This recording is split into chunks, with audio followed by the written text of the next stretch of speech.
Outfit check tayo for today at samahan nyo ako dahil naimbitahan tayo sa isang grand opening ng coffee shop. Kung gusto nyo akong imbitahan sa mga shop nyo, message nyo na lang ako rito para let's talk about it, baby. Lakas mo mga aki! So, syempre, kailangan presentable tayo. Ang napili kong forma, gayahin natin yung forma ni Daniel Padilla.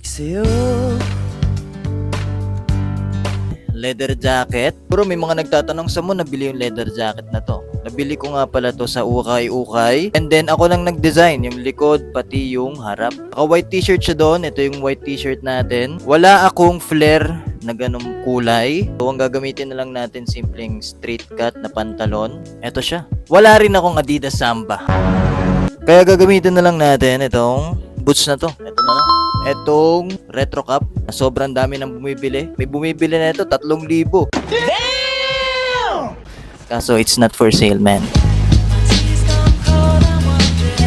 Syempre, nakasalamin siya doon. Etong Kurt Cobain sunglasses na pwede nyo mabili sa may TikTok shop ko.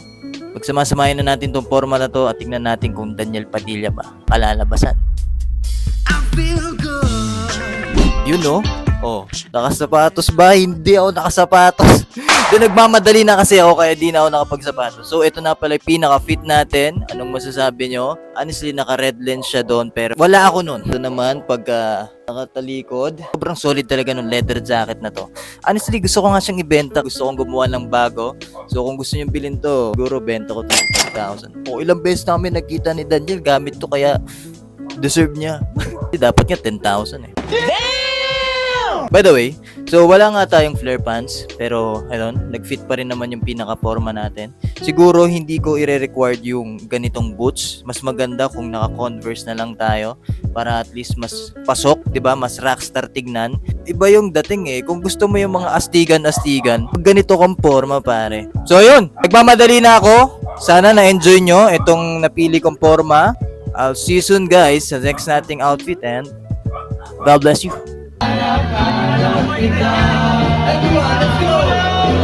Hanggang kailan ako maghihintay na makasawa ka? Sa sulit ng maghirap. Sed Gavino po pala na Daniel Padilla, personator. Dreamer number 1, Seth Gavino. Monthly Dreamer number 2, Seth Gavino. Ako nga po pala si Sed Gavino, 24 years old, from Malabon City. Looking for special guests?